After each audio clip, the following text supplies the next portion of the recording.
ইউরোপের ভিসা কি 5 লাখ টাকায় হয়? সব টাকা পয়সা তো রেডি করে তুইছো, তা দিয়ে যাও, আসো তাড়াতাড়ি। 12-13 লাখ টাকার খেলা। আরে কি খবর? আসো বললো তো, কি অবস্থা? দেখা সাক্ষাৎ তো করলে না, খবর টবর কি? আর এই যে চলছিল, পরীক্ষা চলছিল, এই জন্য আর বাড়ি থেকে বেরোয়নি বাড়ি। কাজ কাম তো করতে হবে, দেখা না করলে হয়? ঝামেলা তো মেরে দিচ্ছি, প্রায় কমপ্লিট। তাহলে কি পরীক্ষার পরে? হ্যাঁ দেখি। ঠিক আছে, তো কেউ যেন জানে না, গোপন গোপনে চলে আসো। কি অবস্থা? এই যে কাকা, তারপরে কি খবর টবর?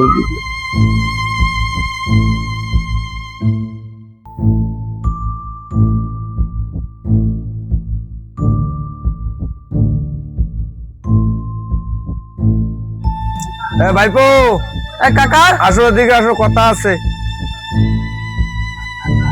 কি অবস্থা কাকা? তোমার সাথে একটু গোপন কথা আছে, তুমি একটু পরে আসো। তুই একটু যা, আমি একটু কথা কে আসতেছি। আচ্ছা, চা দাও, চা দাও। কি কি অবস্থা? অবস্থা কাকা? এই তো আসি, তো বলো কি খবর? কি ব্যাপার কাকু? জিহাদ যে এরকম ভাবে তোষামত করতেছে, চা খাওয়াচ্ছে ডাইকে, রাস্তা দিয়ে হাইটে গেলি জিহাদের পাশে নিয়ে কথা বলে, কি ব্যাপার? কি দেখতেই তো বিষয়টা। ভাবি, আমার একটা চা দিও। কাকা, আপনার ছেলে জিহাদের বিষয়ে তো একটু কথা ছিল। কি বিষয়?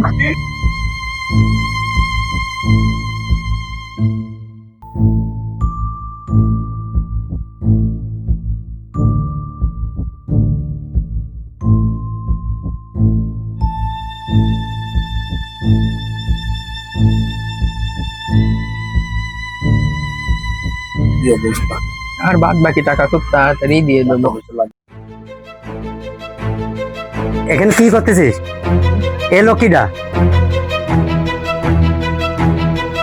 তুমি বুঝবা না, তুমি বাড়ি যাও, আমি আসতেছি, আইসে বুঝাই বলতেছি। এই লক্ষ্মীটা আমি যে সেদিন এই যে তোর দুই কাঠা জমি বিক্রি করে টাকা দিলাম, সে টাকা কই? বাড়ি যাও, আমি আইসে বুঝাই করছি তোমারে। বুঝলাম না যে কি দেখি বুঝছিস এই লক্ষ্মীটা, তাও জানতে পারলাম না। আচ্ছা তুই বাড়ি আয়, আমি তোর সাথে কথা কব।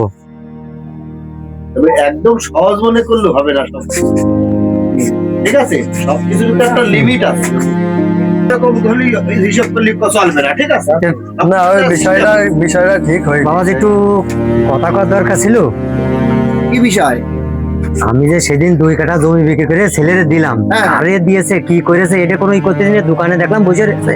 আমি যে জিজ্ঞেস করলি আমার বলতেছে তুমি বাড়ি যাও, পরে কথা বল, আমার সাথে একটুখানি আসতে হবে। আসলে লোকটা কিটা আমার সন্দেহ লাগতেছে। আছে সে দোকান? হ্যাঁ আছে, দোকানে আছে। হ্যাঁ এখনো রয়েছে আমরা দোকানে। কিছুদিন আগে ফলো করেছি, এই না ছেলে জিহাদ আছে, হ্যাঁ কিন্তু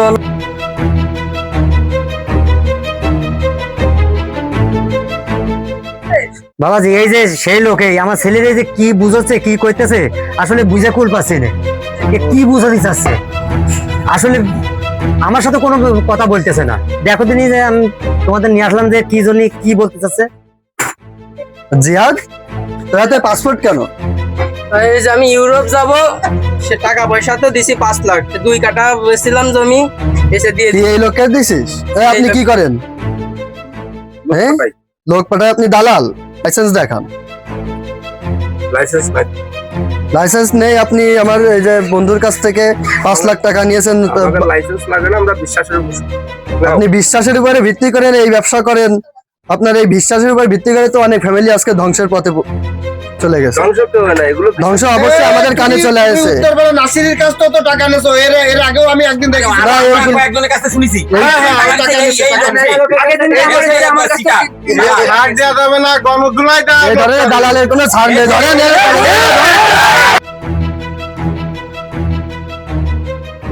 এরা সবসময় মানুষের অসহায়ত্বকে পুঁজি করে ব্যবসা করে ভাই। শর্টকাট খুঁজতে গেলেই এই আদম পাচারকারীদের খপ্পরে পড়তে হবেই। সত্যিকারের সুযোগ পেতে হলে দক্ষতা অর্জন করো, সরকারি এজেন্সি বিএমইটি থেকে প্রশিক্ষণ নিয়ে আইনিভাবে আবেদন করো, আইনি প্রক্রিয়া অনুসরণ করুন, নিরাপদ থাকুন।